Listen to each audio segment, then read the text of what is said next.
Hello YouTube, welcome to another one of my Duel Links videos, and today I have for you the Witchcrafter deck. This deck is too powerful, man, and it's very easy to pilot. The build, it's also there's nothing to it. You just you search Witchcrafter and you add the cards that are in there. This is the build I'm going with. I'm using Spell Specialist just to to try to not get the dreaded all monster hand that happens every now and then with certain decks like this. We can't use balance because you don't really want to use traps. And yeah, Spell Specialist was working pretty well for me. Even if you open up with your level 8, I don't know how to say their names, so I'm going to call them level 4, level 8, level 3. Even if you open up with a level 8, you can use your, what is it, Holiday? No, that's Holidays from the graveyard. Unveiling is from the hand. You're able to summon a Witchcrafter monster from the hand, which is really good. So even if you open up with your level 8, you can still bring it out in the field. It's not necessarily a brick. But, ideally you want to start with either the level 4 or the level 3. They both have a quick effect that lets you tribute them for alongside with a spell in your hand in order to summon another Witchcrafter from the deck, except a copy of themselves. So the level 3 can go into the level 4, and then if you have another spell and you want to go from the level 4 to the level 8, you can do that, or you can go straight to the level 8. It really depends on the hand you have. Other than that, I mean, you can banish the Pitore from the graveyard to draw one card, and then you have to discard a Witchcrafter card from your hand. If you don't have any Witchcrafter cards in your hand when you activate this effect, and you don't draw into one, your entire hand gets banished. So you got to be careful about that. Other than that, it's just the Duel Links from the graveyard. A lot of times what I like to do is draw with my Pitore, and then just discard the level 4, because then you can banish the level 4 to send a spell from your deck to the graveyard. Actually, it's any Witchcrafter card, so you can even send monsters if you need to, but most of the time you're gonna send the spells. Now all the spells have the same effect at the end of the turn, which is to, if you didn't activate the other effect, they have two effects. One of them is if you didn't activate the other effect, you get to add this at the end phase of your turn if you control a Witchcrafter monster. So that's why you can easily just send these cards, to activate the effects of your level 4s and level 3s, and also your level 8. And then you just recycle them all at the end phase. The reason why it's important to have spells in your hand is because the level 8 has a quick effect. Oh, another thing, I don't know if I mentioned. The level 3 and level 4 effects only activate during the main phase. If you wait and you go into the battle phase, you're screwed. You won't be able to activate it. The level 8 you can activate at any point. You discard a spell and then you negate all the effects of the monsters your opponent currently controls. If they summon something else, they can activate those effects. But a lot of times you want to use it in response to their effects and then just negate whatever is threatening. The mirror match is really dumb because it's just, who is going to activate first. The person that activates first is going to lose out because the other person is just going to negate. And then it comes down to who has more spells in their hand with different names to activate the second effect, which is when a spellcaster monster battles with an opponent monster, you can reveal spells with different names from your hand, and then it'll gain 1,000 attack for each spell, which is insane. And that's why we have a variety of spells that do similar things, but they have different names, so we can get that additional boost. For example, we have Cosmic Cyclone alongside Galaxy Cyclone. Normally you would run 2 Cyclones, but this gives us access to 2 different names, so we get extra boosts. And you can also banish the Cyclone if you have to send it from your hand to the graveyard to activate one of the effects. But like I said, normally you want to send the Witchcrafter cards so that you can just recycle them at the end phase. Spellbook of Wisdom and Forbidden Lens, they kind of do the same thing. They'll protect you from your opponent's spell and traps. With Spellbook of Wisdom, you have to call whichever one you want to be protected from, which is the downside. But the downside to Forbidden Lens, which protects you from all of them, including your own, is that you lose 800 attack. But you can use this on your opponent if you have a lethal play, maybe. And then for the semi-limited, I have 1 enemy controller and 1 concentrating current. because she has 2800 defense, so that is a lot of attack, and a lot of times she'll just OTK through that. But when I was playing this, my opponent just didn't really know how to play against this deck. They made a lot of mistakes, so you know, some of the footage might not reflect the full potential. But like I mentioned in my last video, I started playing this, and my first 10 games I didn't lose a single game. It's that easy to use, and it's that good. But for the Witchcrafter cards, we have Collaboration, which lets you attack twice with one monster. You target a monster, and then that monster can attack twice.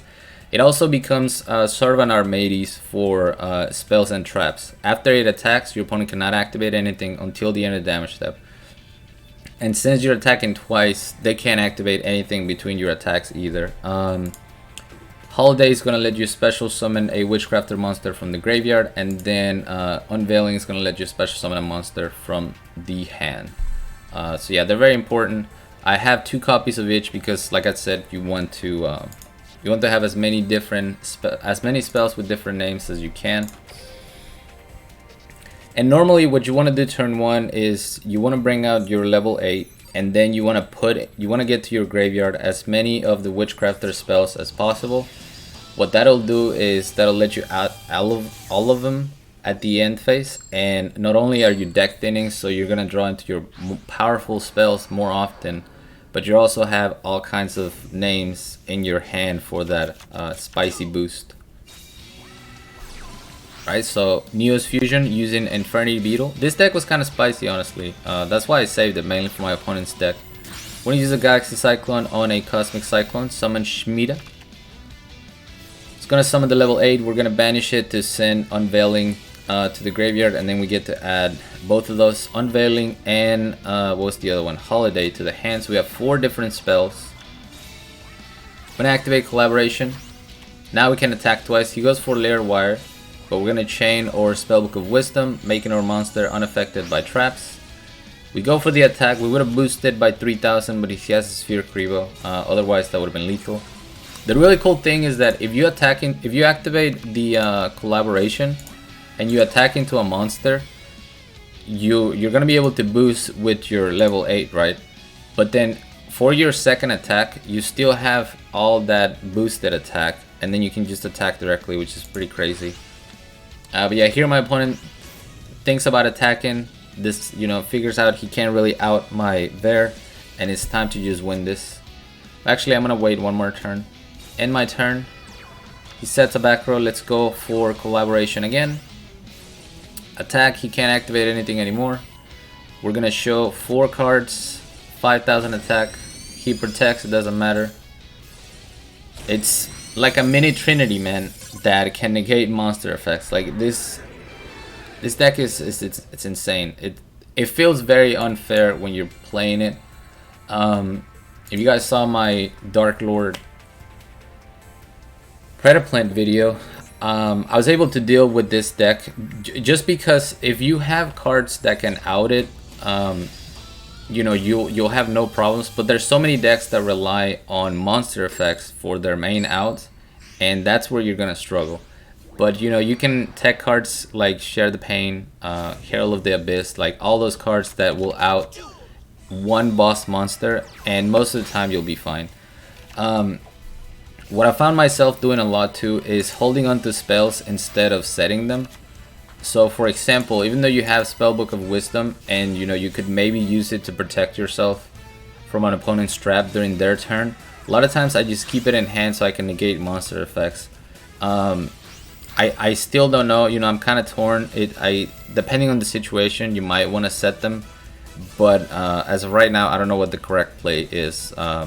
Should you prioritize negating monsters and boosting, or should you be setting protection? Like here, I have a Spellbook of Wisdom and I have a Forbidden Lens. But because because this is the mirror match, I know he probably doesn't have those kind of outs. So I'm just gonna keep them all in hand. I boost by 5000. This scrub can only boost by 3000, so he's gonna take a gang of damage, and then we win. And there's nothing he could do here because If he doesn't wait until the damage step and he activates to negate my level 8, all I have to do is chain and then I negate his before he can negate mine. Like the mirror match, it's really dumb. It just comes down to who has the most spells with different names in the hand. And this time, the answer was me. 6,000 again, 1,200. GG. Yeah, and honestly, there's nothing he could have done differently. It just came down to me having more spells than he did. Because it's the same thing, if he tries to negate before he attacks, I can just negate before he's able to negate. There's a lot of negate with these new decks, man. I'm telling you.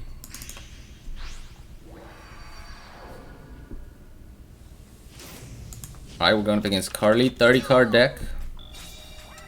This is not the best of hands because we don't have a Witchcrafter spell.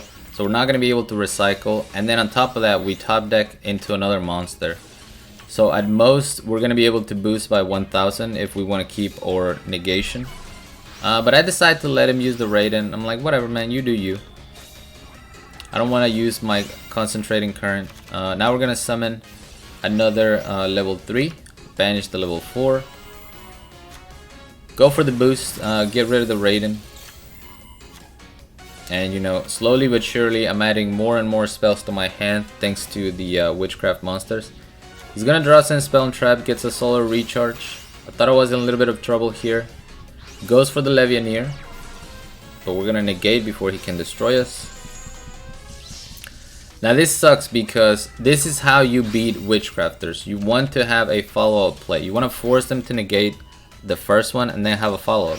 So right here he's gonna go Black Rose, which is understandable. I went ahead and brought my second level 8 just because I wanted to thin the deck. I didn't want to top deck into it. I kind of knew already what I was going to do. That's why I kept the Holiday in my hand so I could just summon the level 8 back from the graveyard. So I was trying to top deck into a spell or something useful. And you know, thinning the deck just made sense right there. Once again, we're going to add all these spells except for Holiday because we used it that turn. Solar Recharge, Eclipse Wyvern, goes for Charge the Light Brigade, goes for another Levianeer, and here if he had a Lumina I probably would have lost. Thankfully he does not. We negate the Levianeer, he summons Raiden, realizes he's just going to mill out, and we get the win. 2 more.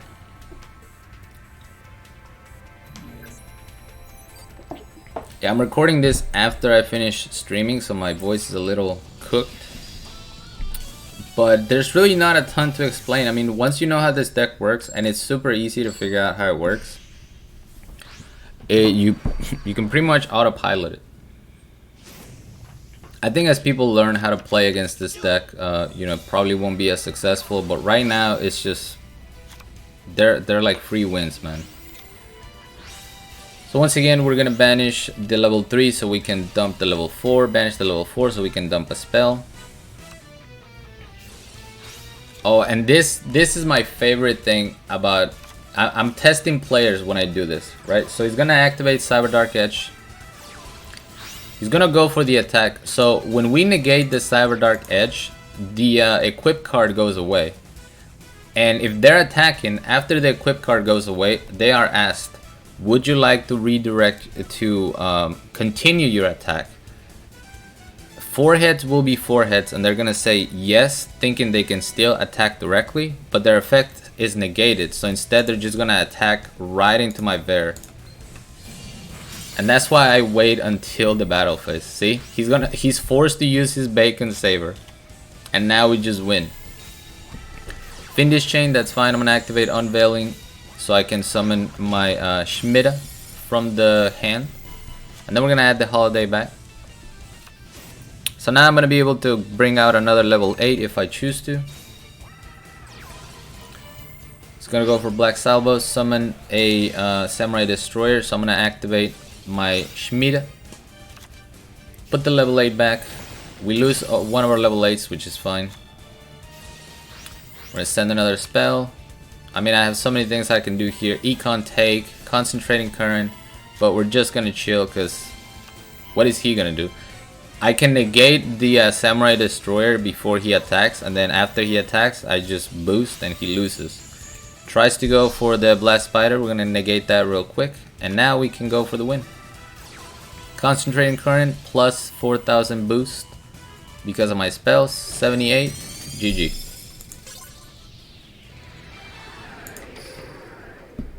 It's really it's pretty filthy, man. This deck is too good. And I've seen some hybrids. I went up against a couple of hybrids that are definitely superior when it comes to the mirror match. Your pure build, it's gonna be best, I think, against most decks. But when it comes to mirror matches, if this deck becomes overplayed, you're gonna have to play something else. I've seen people play Light Sworns. I think that's really good because every is going to really mess up with their level 8s. They're gonna have to trigger it early, and then if you have follow-up plays, another level 7 synchro with Lumina, you're gonna be able to win that matchup. But we're gonna try this guy again, see if he knows any different. Negate in the attack. He continues the attack. So there you go. Take 3,000. Good job. Now he has a Bacon Saber, but he doesn't know that I can boost any spellcaster that battles. So we're gonna summon the level 3.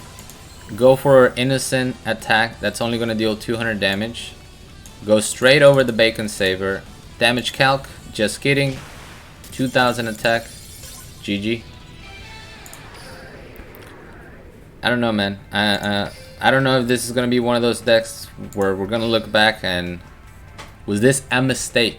It is really, really strong. Yeah, not much else to say. Thank you guys so much for watching. As always, like, comment, and subscribe if you want. And until next time.